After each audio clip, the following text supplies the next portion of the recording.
Good evening class, first year Hindi medium student. I am Vibhu Shukla, mathematics lecturer, SRS inter college. Today I start your new topic संचय. तो यहाँ पर हम लोगों ने क्रमचय पढ़ा है. अब संचय की परिभाषा जानेंगे कि संचय क्या है. तो संचय की परिभाषा ये है कि संचय को हम इंग्लिश में कॉम्बिनेशन या सिलेक्शन बोलते हैं. सेलेक्ट करना या चुनाव करना. तो सिलेक्शन में क्रम का महत्व नहीं होता है, तो यहाँ पर संचय में क्रम का महत्व नहीं होगा. तो परिभाषा ये है कि दी गई वस्तुओं में से कुछ ले लें अथवा सभी वस्तुओं को लेकर जितने प्रकार के चुनाव किए जा सकते हैं, जितने प्रकार के सिलेक्शन हम कर सकते हैं, उनमें से प्रत्येक सिलेक्शन को हम क्या बोलते हैं? संचय बोलते हैं. जितने भी चुनाव हो सकते हैं उनमें से प्रत्येक चुनाव को संचय कहते हैं. तो संचय में क्रम का कोई महत्व नहीं होता है. क्रमचय में क्या था? क्रमचय में क्रम का महत्व होता था, लेकिन संचय में क्रम का महत्व नहीं होता है. तो n विभिन्न वस्तुओं में से r वस्तुएं एक साथ लेकर बनने वाले संचयों की संख्या को हम NCR अथवा C ब्रैकेट में n, R से प्रदर्शित करते हैं. अब देखिए उदाहरण. अब हम देखें कि संचय और क्रमचय में क्या संबंध है और कैसे संचय का फार्मूला निकलता है. तो उदाहरण में यह कि माना कोई तीन व्यक्ति हैं, माना तीन व्यक्ति A, B तथा C हैं. माना कोई तीन व्यक्ति हैं. अब हम पहले क्रमचय निकालेंगे फिर संचय निकालेंगे. तो तीन व्यक्तियों में से दो व्यक्ति लेकर बनने वाले क्रमचयों की संख्या, तीन व्यक्तियों में से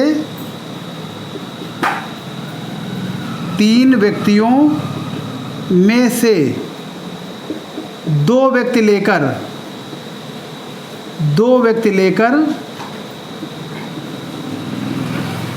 बनने वाले क्रमचय. देखिए क्या क्या होंगे. अगर तीन व्यक्ति A, B, C हैं, इसमें से हम कोई दो व्यक्ति लें तो कितने तरीके से अरेंज कर सकते हैं उनको. तो एक AB हो सकता है व्यक्ति का जो जोड़ा, एक BA हो सकता है, BC और CA और CA और AC, BC और CB, BC और CB और AC और CA. मतलब तीन व्यक्तियों में से अगर दो व्यक्ति लेकर के हमको क्रमचय बनाने हो तो 6 बनेंगे क्रमचय, क्योंकि इसमें क्रम का महत्व है. AB दूसरा होगा और BA दूसरा होगा. अब अगर तीन व्यक्तियों में से दो व्यक्ति लेकर के संचय बनाए जाएं, मतलब हमको दो व्यक्तियों का हमको केवल चुनाव करना है. तो चुनाव करना तो AB हो सकता है, BC हो सकता है और CA हो सकता है. मतलब अगर AB लिया तो AB और BA एक ही होंगे. यहाँ पर A और B हमने ले लिया तो यहाँ पर सीरियल की कोई इंपॉर्टेंस नहीं है. तो देखिए क्रमचय कितने बने? 6 और संचय बने 3. इसी तरीके से अगर तीन व्यक्तियों में से तीन व्यक्ति ले लें, तीन व्यक्तियों में से सभी तीन व्यक्ति लेकर बनने वाले क्रमचय. अब देखिए अगर तीन व्यक्ति लेते हैं, तीन में से तीनों, तो एक ABC हो सकता है और एक ACB, दूसरा BAC और BCA, तीसरा CAB और CBA. तब भी क्या बनेंगे? 6 क्रमचय बनेंगे. और अगर तीन व्यक्तियों में से तीन को सेलेक्ट करना हो, केवल चुनना हो, तो केवल एक ही तरीका है. हमने ABC ले लिया, तीनों व्यक्ति हो गए चुनाव. यहाँ पे C, तो हम देख रहे हैं कि क्रमचय तो 6 बनेंगे लेकिन संचय एक ही बनेगा. तीन व्यक्तियों में से तीन का चुनाव करना है तो एक बार में हमने ABC ले लिया, बस हो गया. अब अलग अलग बोलने की कोई ज़रूरत नहीं है. इसी तरीके से अगर हम तीन व्यक्तियों में से एक व्यक्ति लेकर बनने वाले क्रमचय बनाएं तो A या तो B या तो C, 3 क्रमचय बनेंगे. अब तीन व्यक्तियों में से अगर हम एक व्यक्ति का चुनाव करें तब भी यहाँ पर अब 3 तरीके आएंगे, A, B या C, मतलब 3. यहाँ पर क्रमचय और संचय की संख्या क्या होगी? बराबर होगी. तो अब इसी उदाहरण से भी क्रमचय और संचय के लिए फार्मूला बनाएंगे. इतना नोट कर लीजिए. अब देखिए यहाँ पर तीन व्यक्तियों में से दो व्यक्ति लेकर बनने वाले क्रमचय के लिए फार्मूला था 3P2. और 3P2 की वैल्यू क्या निकल के आती थी? 6. और हम जानते हैं कि अगर हम n वस्तुओं में से r वस्तु लेकर बनने वाले संचय बनाएं तो लिखते हैं NCR. तो 3 व्यक्ति में से 2 व्यक्ति लेकर के बनने वाले संचय क्या होंगे, 3C2।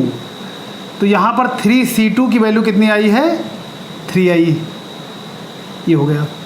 इसी तरीके से 3 व्यक्तियों में से 3 व्यक्ति लेकर बनने वाले क्रमचय 3P3 लिखते हैं, और इसकी वैल्यू भी क्या है, 6 है।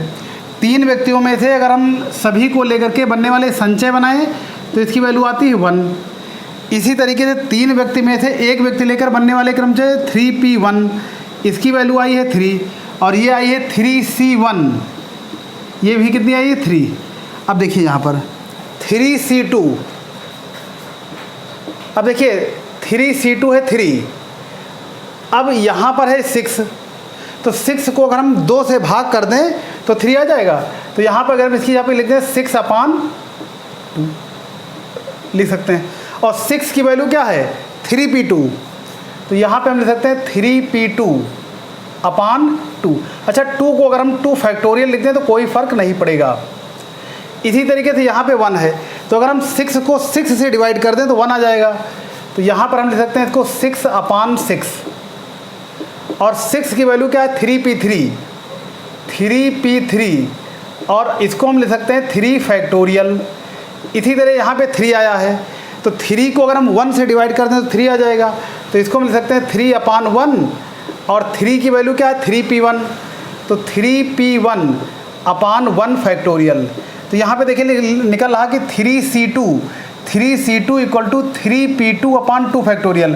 तो हम देख रहे हैं कि जो C है वही यहाँ पर P हो जाएगा, और साथ में जो सफिक्स वाला 2 नीचे वाला है उतने ही फैक्टोरियल से डिवाइड कर देंगे।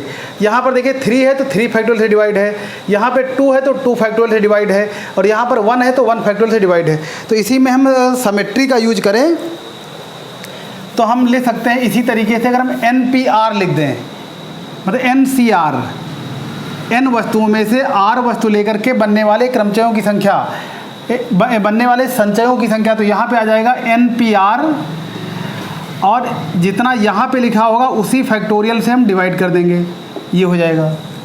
तो NCR का ये फार्मूला आ गया, N वस्तुओं में से R वस्तुएं लेकर के बनने वाले संचयों की संख्या, या NCR इक्वल टू, अगर हम NPR का फार्मूला अप्लाई कर दें तो N factorial upon R factorial into N minus R factorial अपान